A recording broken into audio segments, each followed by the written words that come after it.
Kisah kali ini yang akan Indo Horror Zone bawakan datang dari akun Twitter @bacahoror yang dimuat dalam judul Tanah Wingit pada tahun 1994.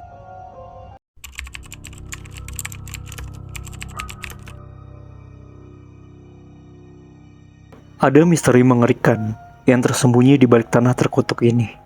Sebuah misteri yang membuat mereka yang tak kasat mata menetap dan tinggal di tanah yang sama dengan kami. Saat itu, seluruh warga kampung yang menonton di pos ronda riuh merayakan kemenangan Brazil di Piala Dunia. Mukti, pulang sekarang ya. Aku Muktio. Ibu menghampiriku dari rumah dan berteriak memintaku untuk pulang. Biarin aja dulu Lastri, seneng-seneng sebentar kan gak ada salahnya. Paling Mukti juga bisa melupakan kejadian minggu lalu, ucap Pak Rohmat, salah satu warga di kampung ini. Kalau waktunya banyak nggak apa-apa Pak Rohmat. Besok kami udah harus berangkat. Wah, cepat juga ya. Ya sudah, hati-hati. Kalau sempat, jangan lupa main ke kampung ini lagi ya, ujar Pak Rohmat sambil mengacak-acak rambutku. Iya Pak, teman-teman pamit dulu ya, teriakku. Lalu aku pun meninggalkan pos ronda dan pulang ke rumah yang terletak di pinggir kali Cibubur. Rumah ini sudah kami tempati sejak aku belum lahir hingga akhirnya aku lulus SMP. Sebuah rumah ala kadarnya yang bapak bangun di bantaran kali yang sangat besar ini. Kita benar harus pindah, Bu? Tanyaku. Iya nak, ibu kan sudah cerita. Setelah bapak meninggal kemarin, banyak penagih hutang yang terus datang ke rumah. Bahkan sampai mengancam mau nyelakain kamu dan Gendis adikmu. Jawab ibu atas pertanyaanku. Bapak meninggal 2 minggu yang lalu. Setelahnya, kami kaget. Ada banyak penagih hutang yang menagih ke rumah. Mereka bilang, bapak berhutang kepada mereka. Tak hanya satu, tapi banyak. Jujur, kami tidak pernah tahu kalau bapak berhutang. Tapi ibu sempat curiga setelah seorang temannya mengatakan sedang marak modus preman menagih utang pada anggota keluarga yang telah meninggal. Padahal belum tentu mereka berhutang. Tapi satu orang perempuan dan 2 anak kecil yang miskin bisa berbuat apa melawan mereka? Terus kita kemana, Bu? Kita tinggal di Jawa. Ada rumah peninggalan eyangmu di sana. Tidak ada yang akan mengusik kita selama kita di sana. Ibu menceritakan tentang sebuah rumah desa di tempat kelahirannya. Dulu eyang kami memiliki banyak tanah dan kebun. Namun semua sudah dijual dan diwariskan ke anak-anak, termasuk ibu. Tapi ada satu rumah yang tidak pernah laku dijual. Saudara-saudara ibu pun tak ada yang mau menempatinya. Karena rumah itu cukup berjarak dari desa dan tidak jauh dari perbatasan dengan hutan. Beruntung ada yang mau beli rumah ini. Uangnya bisa kita pakai untuk renovasi dan modal hidup di sana. Tambah ibu. Iya Bu, padahal cuma rumah begini saja ya, balasku. Rumah kamu memang bangunan liar di bantaran kali, tapi bapak dan ibu sudah membangunnya setengah tembok hingga cukup kokoh. Hampir semua rumah di kampung ini tidak berizin. Namun, kami semua merasa aman, karena ada yang sudah tinggal di tempat ini lebih dari 20 tahun dengan tenangnya. Sebuah angkutan umum sudah datang sejak tadi pagi. Ini adalah angkutan yang kami gunakan untuk pindah ke Jawa. Kami tidak membawa banyak barang. Sebagian perabotan sudah dijual, dan sisanya diberikan ke pemilik rumah yang baru. Hanya sedikit yang kami bawa, menggunakan angkutan umum bercat biru. Itu yang akan mengantar kami ke rumah baru kami. Sebelum keberangkatan kita, Bang Jaki pun masuk ke rumah sembari menikmati kopi dan gorengan yang dibuat oleh ibu. Sementara itu, ibu memeriksa kembali barang-barang yang sudah masuk ke mobil. Mukti, sebelum menyusul ke rumah, tiba-tiba seorang temanku memanggil dari jauh. Andri, tanyaku sembari menghampirinya. Ini kamu bawa ya, ucap Andri. Ada sebuah ukiran kayu berbentuk ular yang ia berikan padaku. Apa nih? Bawa aja, aku dapat mimpi gak enak semalam, ucap Andri. Andri menceritakan bahwa dia melihat aku dan keluargaku diincar sesuatu yang jahat. Ia memang dianggap anak yang cukup aneh di kampung ini. Warga sini sudah menganggap ocehannya sebagai bolan belaka. Tapi sepertinya ia berniat baik. Jadi tidak mungkin aku meledeknya. Oh, makasih Indri, balasku. Hati-hati ya. Sama jagain adikmu Gendis, ucapnya sembari berlari meninggalkanku. Aku menerima benda itu, lalu aku menyimpan di dalam tasku. Bu, masih jauh. Masih setengah perjalanan lagi nak. Tidur lagi aja. Tanya Gendis yang sudah merasa tidak nyaman di perjalanan. Ini memang pertama kalinya Gendis melalui perjalanan sejauh ini. Sebenarnya aku khawatir akan sekolahnya di desa. Seharusnya sebentar lagi dia sudah masuk SD, tapi aku hanya bisa percaya pada pertimbangan ibu. Menjelang maghrib, kami pun sampai di rumah yang akan kami tinggali. Sebuah rumah yang cukup berjarak dari rumah lain di desa. Ini rumah yang cukup besar. Semua dindingnya terbuat dari kayu yang sepertinya sudah sangat berumur. Ada sebuah pohon besar di rumah, namun pohon itu sudah kering dan tidak lagi berdaun. Saat mobil Bang Jaki terparkir di depan rumah, ada seseorang yang segera menghampiri kami. Seorang pria kurus yang sedikit lebih tua daripada ibu. Pak Ngadimin namanya. "Lastri, gimana perjalanannya?" Lumayan pak, pas lagi panas-panasnya. "Rumahnya sudah saya bereskan, tapi ya seadanya. Lebih baik malam ini istirahat di rumah saya aja. Besok baru beres-beres," ucap Pak Ngadimin.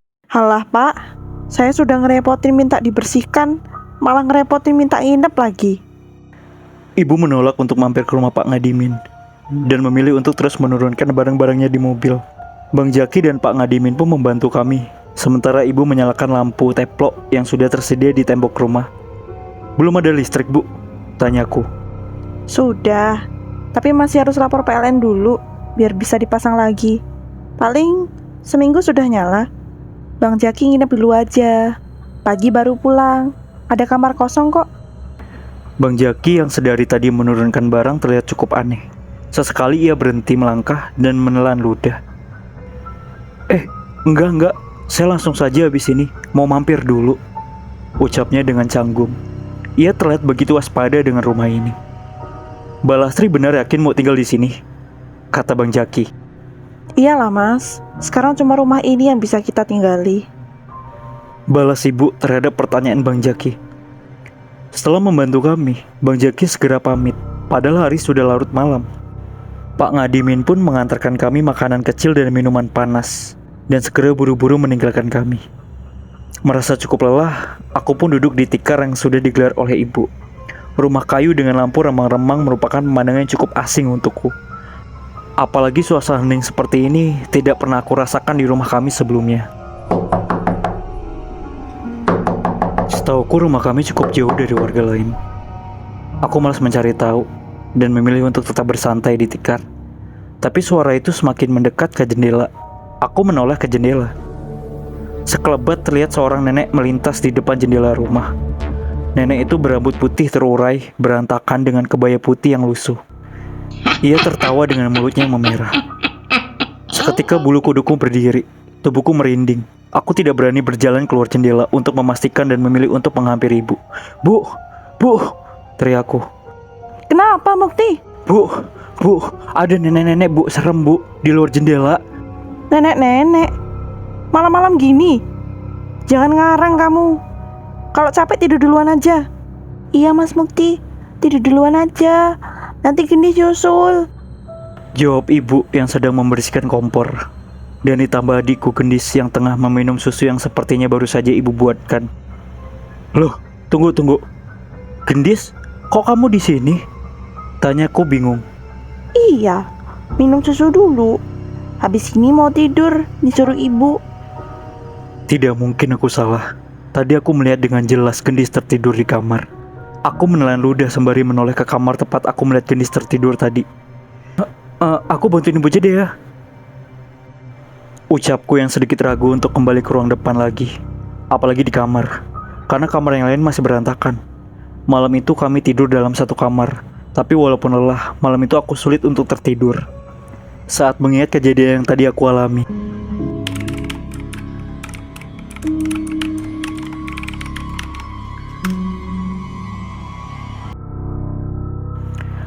Aneh, tapi aku masih menganggap kejadian semalam sebagai perkenalan dari penunggu rumah. Itu adalah kata-kata yang bisa diucapkan bila kita melihat hal-hal aneh di tempat yang baru. Sayangnya, lambat laun aku mulai mendengar desas-desus tentang rumah yang kutinggali. Kamu kok berani tinggal di rumah itu?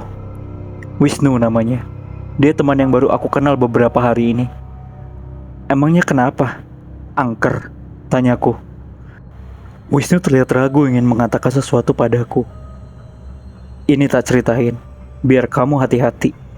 Tapi jangan bilang aku yang cerita, balas Wisnu. Aku semakin penasaran saat ia mengatakan hal itu. Memangnya ada hal apa di rumah yang aku tinggali sekarang? Kamu pasti wis tahu kalau rumah itu lama nggak ditinggalin kan? Tahu nggak kami nyebut rumah itu dengan sebutan apa? Aku menggeleng. Rumah Demit. Dia bercerita bahwa setiap anak-anak, bahkan warga desa yang tidak berkepentingan, dilarang untuk mendekat ke rumah ini. Banyak isu mengerikan yang ia dengar. Dulu pernah ada yang lewat rumahmu itu dan nemuin mayat yang terbaring di perkarangan. Mayatnya sudah membiru, tapi matanya melotot. Dia manggil orang kampung itu untuk evakuasi. Tapi pas balik ke sana, mayatnya udah nggak ada, ucap Wisnu. Aku cukup merinding mendengar ceritanya. Rasanya aku semakin tidak yakin untuk tinggal di rumah ini. Cerita dari Wisnu membuat kepikiran. Aku penasaran apa ibu sudah tahu tentang keadaan rumah ini.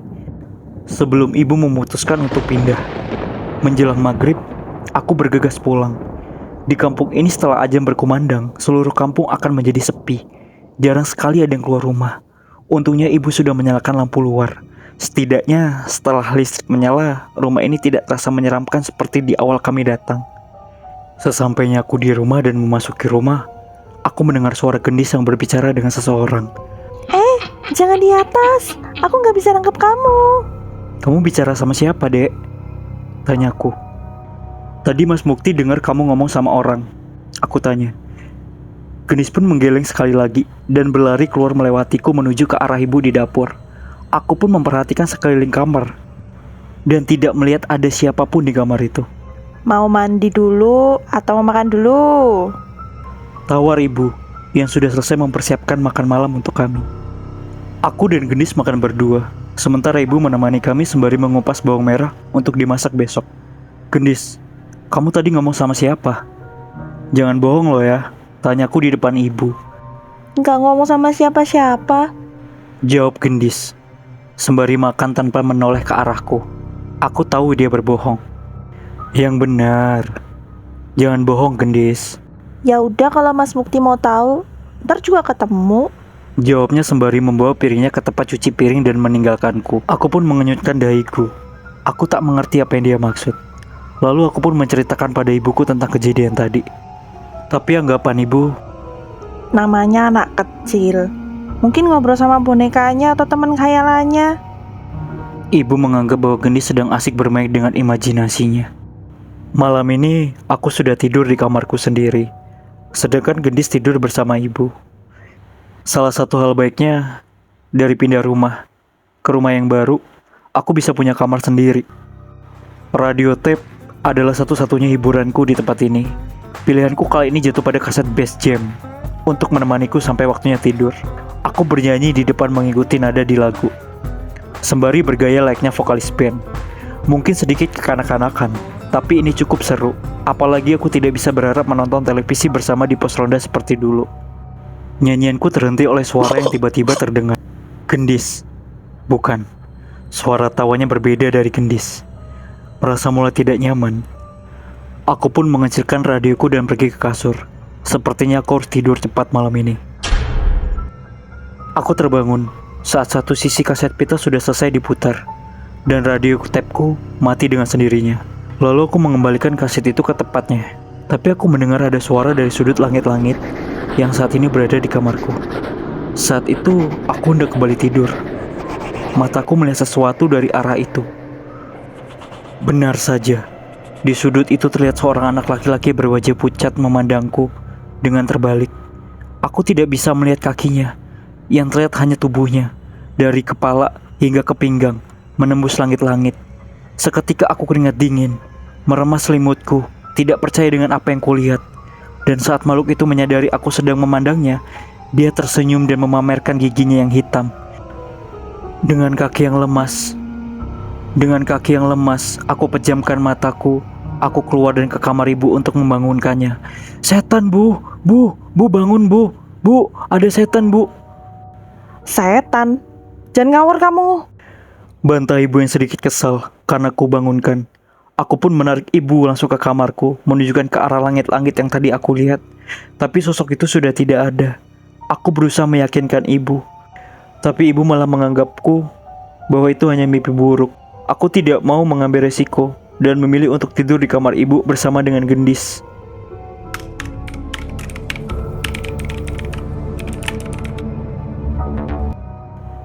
Akhirnya, semenjak anak kecil di langit-langit rumah itu, tidak ada lagi hal-hal aneh yang aku lihat dalam beberapa hari. Hanya pada Wisnu lah aku bisa bercerita tentang kemunculan makhluk itu. Ibu sudah pasti tidak percaya. Sedangkan, bila aku cerita pada Gendis, dia akan ketakutan dan semakin merepotkanku. Wisnu, kamu temenin aku nginep yuk di rumah, ajakku pada Wisnu.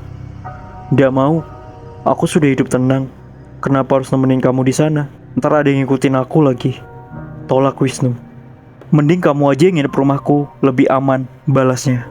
Sesekali mungkin aku harus mengajak seseorang untuk menginap, agar ada saksi lain selain aku yang melihat sosok gaib itu. Mungkin dengan itu, ibu akan percaya. Tapi ternyata, aku tidak perlu melakukan hal itu. Suatu ketika, ibu sedang membantu salah satu tetangga kami yang sedang panen kacang di kebunnya. Aku menunggu ibu sembari menjaga Gendis. Ibu baru selesai saat maghrib, dan kami pulang saat matahari baru saja terbenam.